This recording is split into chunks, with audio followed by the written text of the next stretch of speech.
Hey y'all, I'm here near Miss Mademoiselle, who has had some improvements to herself. I was able to buy her a head at the dollar store. So now Mademoiselle Mannequin has a head as well as a torso.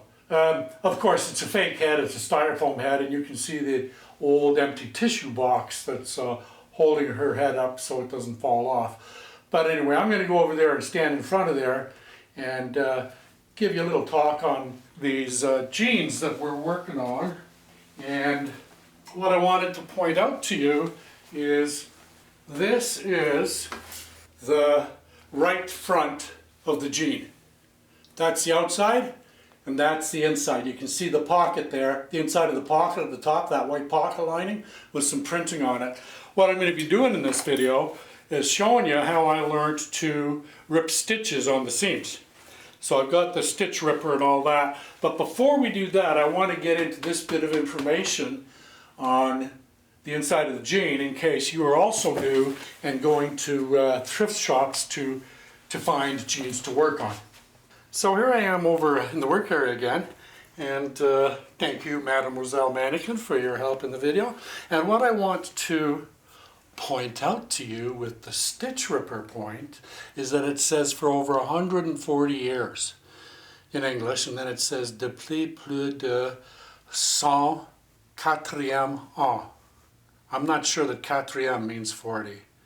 14, that should be 104e ans.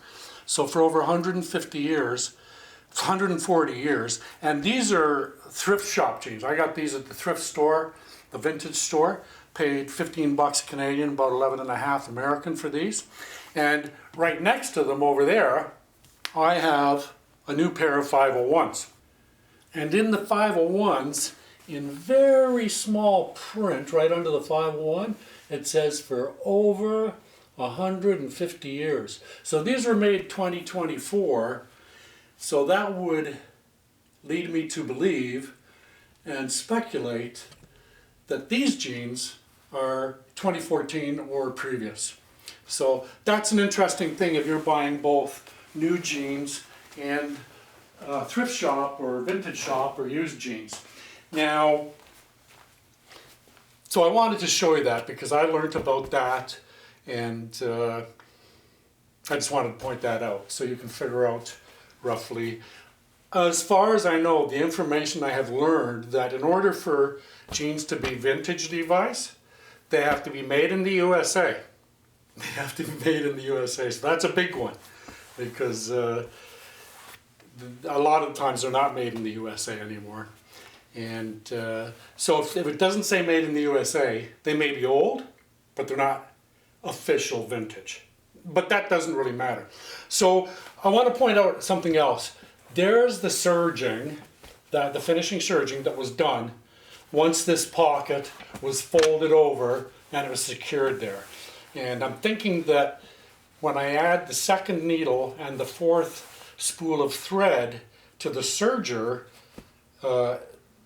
in the video, next video that I make about the serger, I think it's going to end up with 4 threads looking something like that.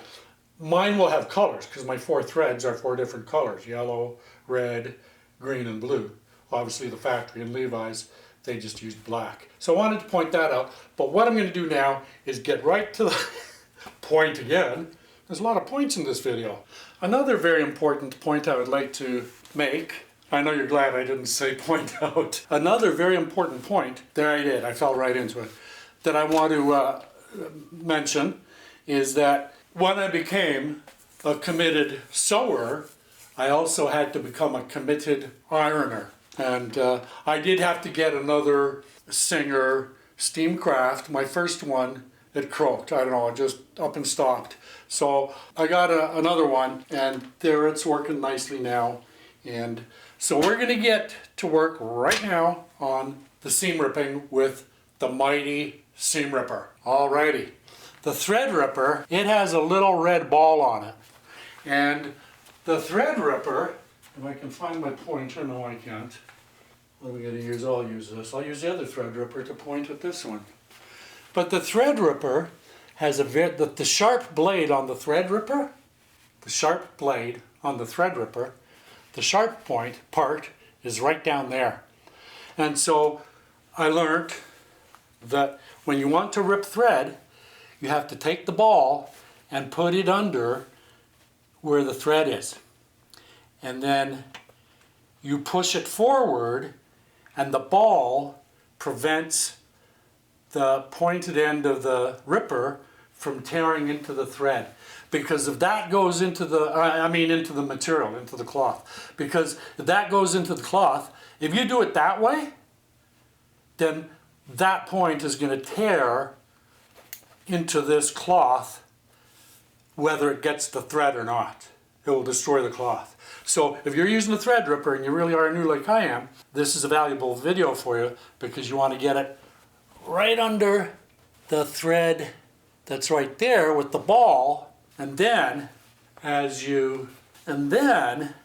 I push it forward, whoops, I got snagged somewhere, it starts to rip.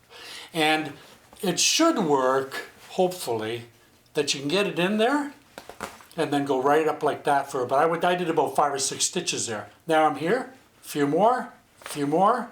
See the thread coming out? That's done now. That's all done.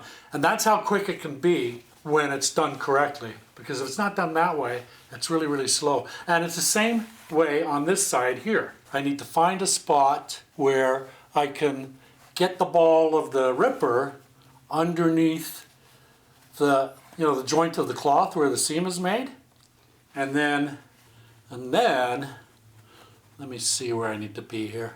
I need to be in here. There. Let me rip that out. Okay, so there, I can get my point in there carefully, and that's how I do it. And you just go along, and you don't have to do it in a big, dramatic, long ripping where you get 100 threads all at once. It's perfect. It's easier and better when you just do a few at a time. No matter what you do, thread ripping takes a long time. There is no quick way to rip thread, I've discovered. So we're done good there. Let me turn this around and see if I can get a better hold on it because I can't really seat it well enough. And I want you to see this. So here we go.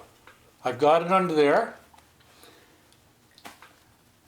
See that? More thread coming out, loose, sticking out.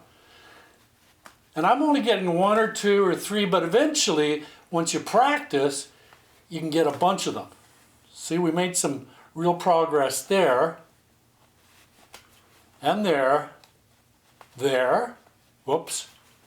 The point went into the cloth, the unprotected point. That's what snagged us. And here we are. And now I should be able to undo that like that. There. And that's how the ripper works. And then you can just go in and take all those threads out if that's what you need and want to do. If you're going to reuse this cloth, this denim, then you'd want to get it all out of there. But once you get it started, it is really easy to pull all the thread out. The reason I like buying brand new jeans is because they're brand new, and the reason I like buying used jeans is because it's recycling jeans. It takes a lot of water and other processes that could be somewhat negatively affect the environment. So even though some people may ridicule going to a thrift store to buy old used clothes, just know that it's an excellent way to recycle. Here's the beautiful denim, there's the beautiful thread rippers, and there's the beautiful pocket lining for the pockets I'm going to be making in the next 2 or 3 videos. So I'm going to get back to working on that serger. What do you think of this video? Is it worth subscribing to? I hope so. Thanks, y'all.